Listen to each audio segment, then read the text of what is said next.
두 번째 시간입니다. 월요일 두 번째 시간. 이번에는 서양적 세계관의 전파에서 159쪽 이야기를 하도록 할게요. 서양적 세계관의 전파.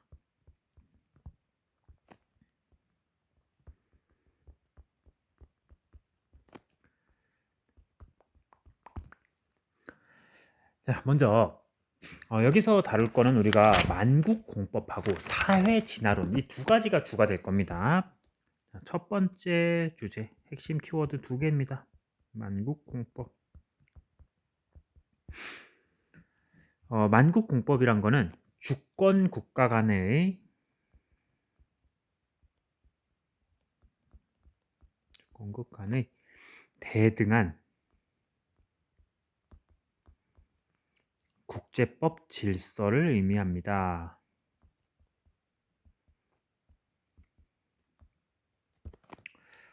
자, 뭐 조선과 일본, 조선과 중국 모든 나라들, 영국과 미국, 프랑스, 조선 다 그 국가들 간에 대등한 국제법 질서예요. 어떤 나라하고 어떤 나라하고 상하가 없다는 거죠. 이 만국공법은 모든 나라에 공동으로 적용되는 법이니까 조선과 중국이 그 오랜 기간 동안 조공 책봉 관계에 있었어. 이런 것조차 만국공법에서는 잘못된 거죠. 조선은 청나라의 속국이 아니다. 그렇게 얘기하는 거죠.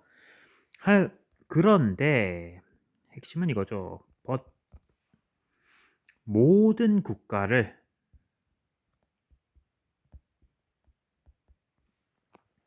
문명국, 반문명국, 미개국으로 서열화를 시켜버려요. 이 제국주의 국가들에서. 자, 문명국에 어떤 나라가 있을까요? 뭐 영국, 프랑스 이런 나라도 있겠죠. 미국 같은 나라들. 반문명국에 조선 같은 나라. 좀 문화가 있긴 하되 근대화는 덜 된 나라. 미개국에는 더 아래로 뭐 아프리카 같은 국가들을 이렇게 두고서 등급을 둬요.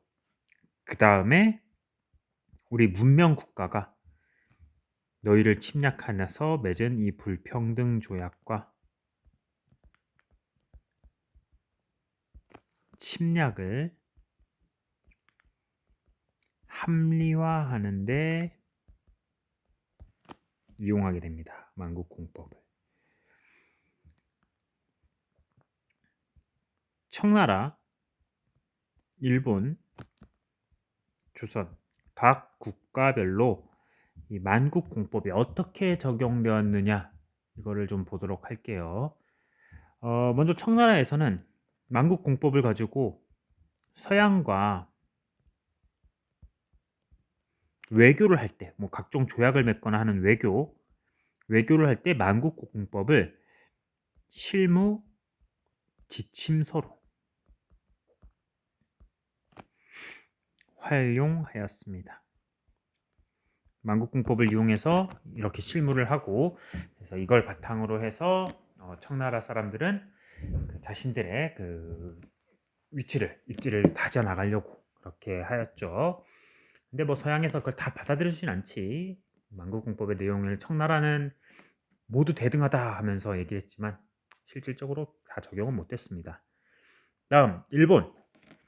처음에 일본이 미국이나 뭐 다른 나라와 맺었던 미일 화친 조약, 미일 수호 조약 이런 거에서 다 불평등이었잖아. 그걸 개정을 할 때 서양과 맺은 불평등 조약의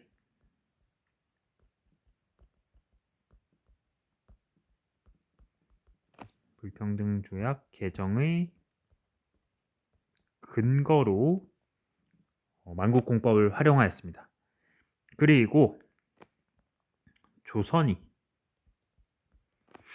자주국임을 이게 뭔 소리냐? 자, 자주국임을 주장하는 근거. 이게 뭔 소리일까? 일본이 우리나라 조선이 자주국임을 주장해줬대. 바로 이 조약에서 그랬죠. 한국사에서 나왔습니다. 강화도 조약에 보면은 조선은 자주국이다 이렇게 돼 있죠. 1조가. 누구의 간섭을 배제하기 위해서? 그래, 청나라의 간섭을 배제하기 위해서. 그게 만국공법에 근거했던 조항인 겁니다. 조선은 옛날부터 청나라의 지배를 받았고 이 조공을 마치고 있었어요.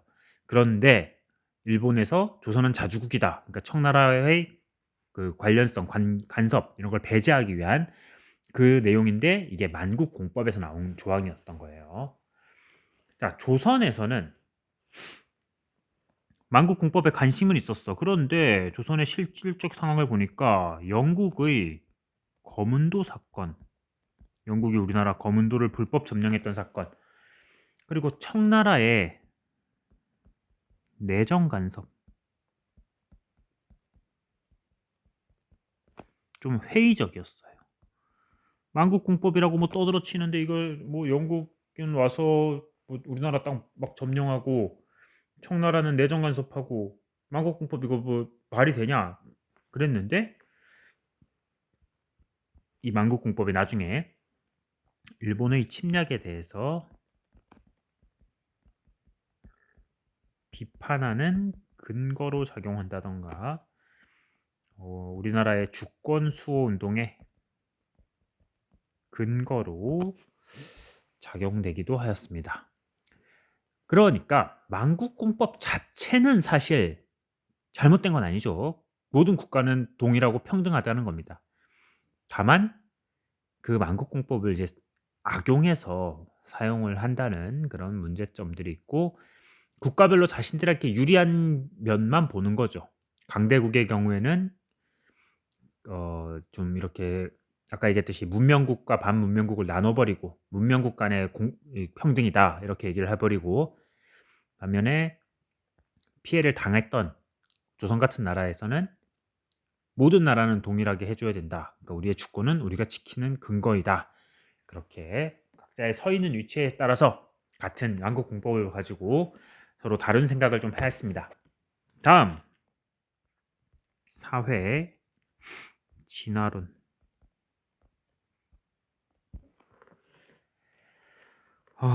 진화론이라는 거는 다윈 이건 안 써도 됩니다. 다윈이란 사람이 주장을 했는데 다윈이 뭐라 그랬느냐?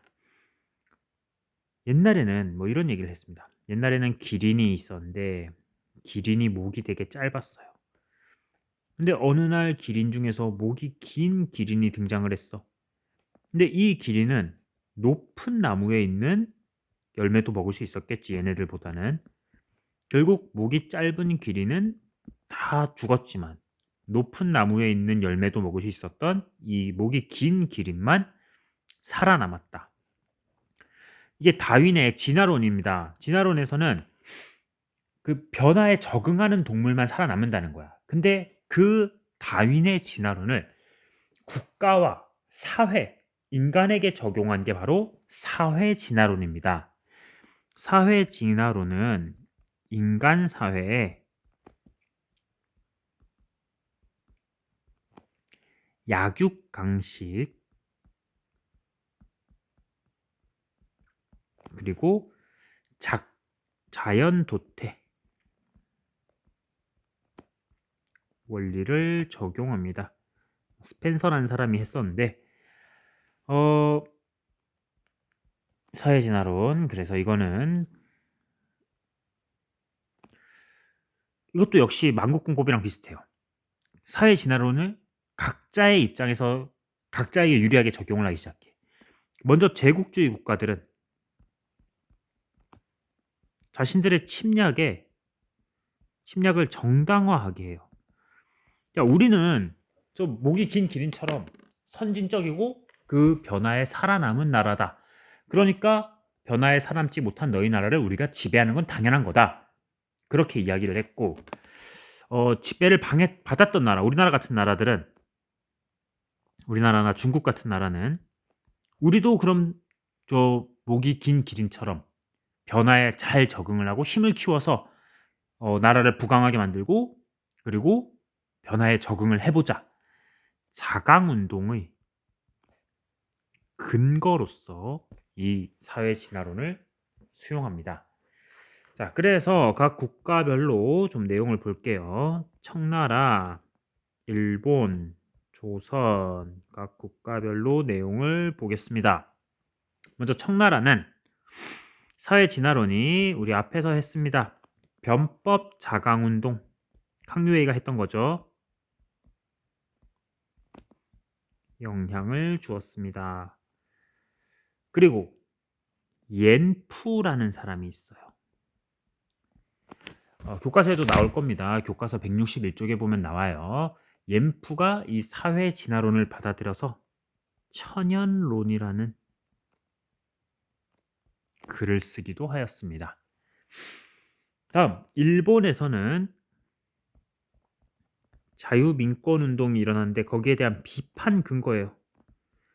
야, 지금 우리도 변화하고 서양 문물을 따라가야지 무슨 민권 이런 거 하다간 우리 늦는다. 그러니까 우리도 너희들 누르고 무조건 천황에게 충성하고 변화에 빠르게 적응해 나가는 게 중요할 거다. 안 그럼 서양한테 잡아먹힐 거야 우리. 자유민권운동을 비판하고 일본의 그 침략적인 제국주의를 정당화합니다. 우리는 성공하고 변화에 적응했으니까 조선 같은 미개한 나라는 지배할 거다. 그렇게 얘기한 거겠죠. 대표 인물로는 가토, 히로유키, 후쿠자와 되게 유명한 사람입니다. 이 사람 후쿠자와 유키치. 지금도 일본 화폐에 그려져 있는 인물입니다. 등이 수용하였습니다. 마지막 조선에서는 우리도 침략을 당하는 나라니까 침략에 잘 적응해서 침략에 이제 당하고 있으니까 우리도 변화에 잘 적응해서 그 침략을 이겨내자. 그런 애국 계몽 운동에 영향을 주기도 하였어요. 또 교육과 산업진흥의 논리로 적용됐습니다. 자, 교육을 해서 인재를 양성하고 산업을 육성해서 우리도 돈이 많아져야지 저들을 맞설 수 있다는 거죠. 대표 인물로는 유길춘, 윤치호 같은 사람이 수용하는데 앞장서기도 하였습니다. 자, 이게 서양적 세계관의 전파에 대한 내용입니다. 만국공법과 사회진화론 했습니다. 교과서를 보도록 하겠습니다.